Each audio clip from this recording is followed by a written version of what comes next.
Hi, I'm Raya. And I'm Brandon. And you're watching More Love with RMB. Yeah, and this is a serious video. It's actually a part 2. But this is for the person that has found out that their spouse has cheated. Yeah. And they're like, now what? Yeah. So just like we said last week, infidelity is a very common situation in marriages. It's so unfortunate, but it's so common. And a lot of times people feel like you cheated, the marriage is done. There's no conversation.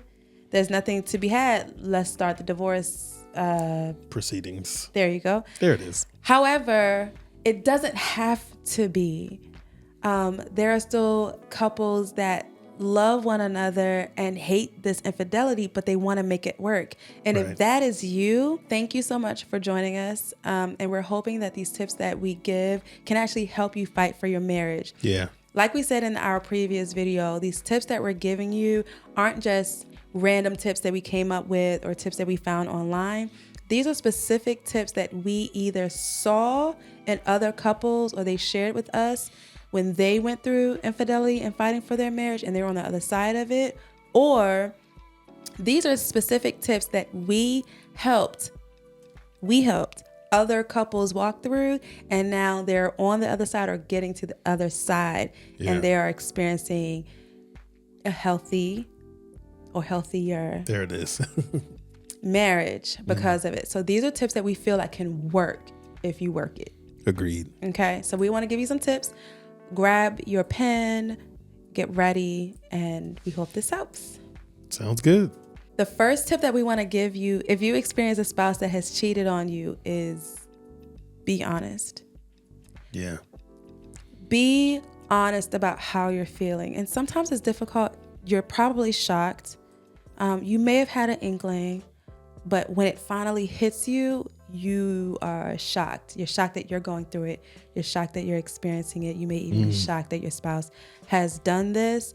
Be honest with what you're feeling and continue to be honest. Be honest about what it is that you need. If you're like, I can't think, I can't process, I need space. It's okay to get some space. Be honest with that. If you're like, I need you to stop talking, then be honest with that. If you're like, whatever it is that you need, I need to cry, whatever it is that you need, be honest with that and let your spouse know, because you want to work on your marriage, and hopefully they're telling you because they want to work on their marriage, work on the marriage with you. So let's be honest and let's communicate honestly. Agreed. The next thing we want to say, and this is extremely important. I have said this to people so many times. Do not ask questions that you really don't want the answers to. Don't do it.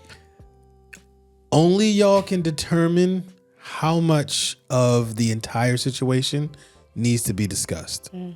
But you have to be realistic about what you need to move forward. Don't just go, I want to know everything. It's like, well, what colored shirt were you wearing? And was this person's leg this way or that way? My. Like, I'm just saying, sometimes people just want the details because they just want to. They're curious. Right. And I'm just saying, is that beneficial to you? Does it matter to you? And here's the thing. If it does, then cool. But that's a conversation you have to have. But I'm encouraging you to be honest with yourself about what you need to move forward. Do not ask a question just because you just want to know. And it's like, I'm actually, come on, somebody, this just came to me.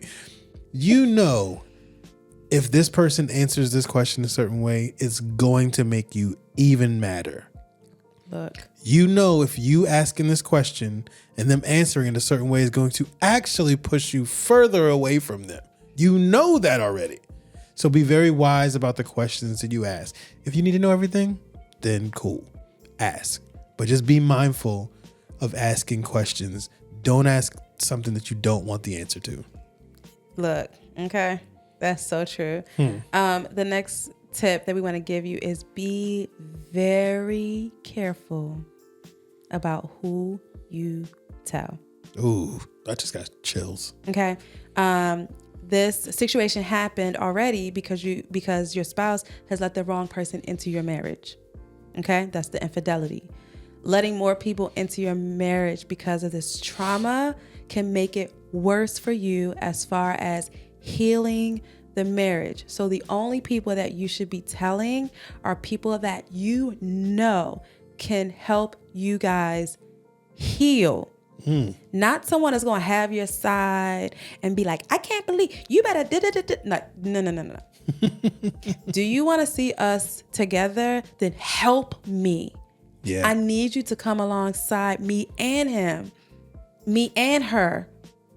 I need you to come alongside us as a unit. Yeah. To help us come together.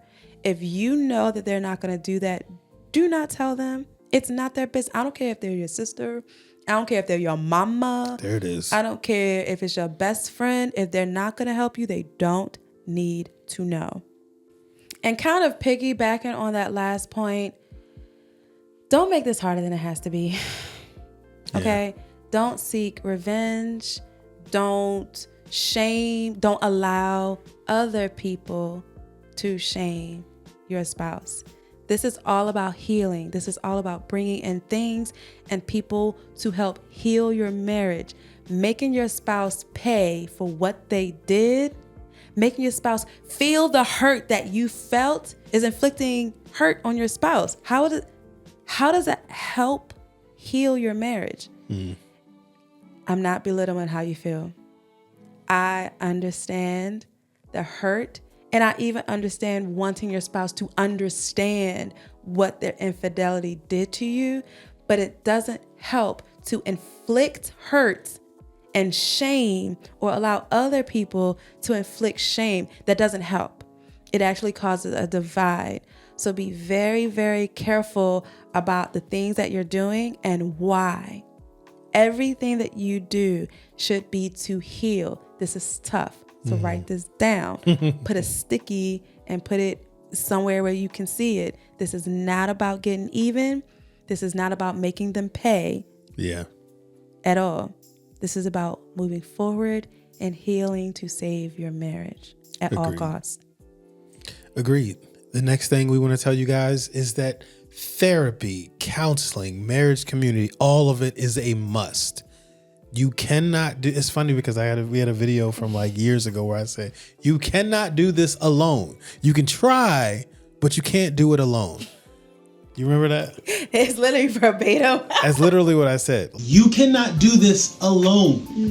You can keep trying, but you can't do this alone. And so it's very important that you get professional help. It's very important that you seek someone who literally went to school, got all the stuff, and gets paid to help people heal from this particular kind of situation. And then we, as you guys know, if you follow our channel, we thoroughly support the idea of marriage community. If you can find one or two max couples, married couples in your life that is willing to help you guys heal and move forward from this, please seek them out.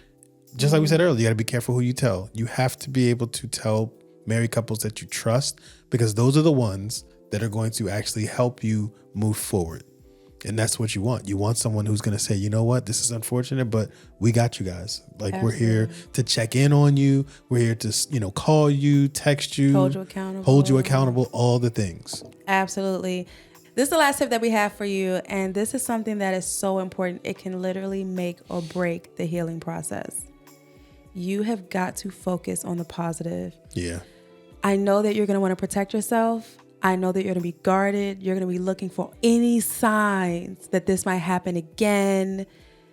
If you're wanting to heal your marriage and you have a spouse that is also wanting to heal the marriage, you have got to look and hold dear to the positive things that's happening. Yeah. So when your spouse is doing something right, when your spouse is putting forth the energy and the effort, they're saying the things that they need to say, they're respecting the space, and they're respecting the things that you say you needed, they're participating in therapy and all of the things, you need to affirm. You need to say, I see it.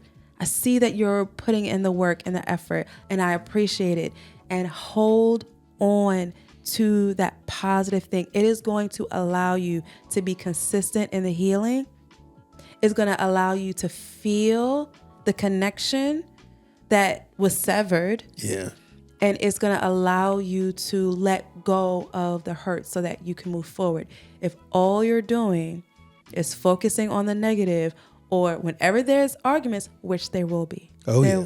There will be arguments. There will be tension and all the things. Your spouse is going to get things wrong, okay? You can't keep bringing up the past, bringing up the negative and all that stuff. It doesn't help. Nope. Okay? Focus on the healing. Focus on the positive things. Focus on the things that you see your spouse doing well. And hold on to that when things get tough, because it's going to get tough. Yeah. This is going to help you stay consistent. Yes, agreed. So we hope this video was helpful to you. If it is, please consider liking and hitting that thumbs up button.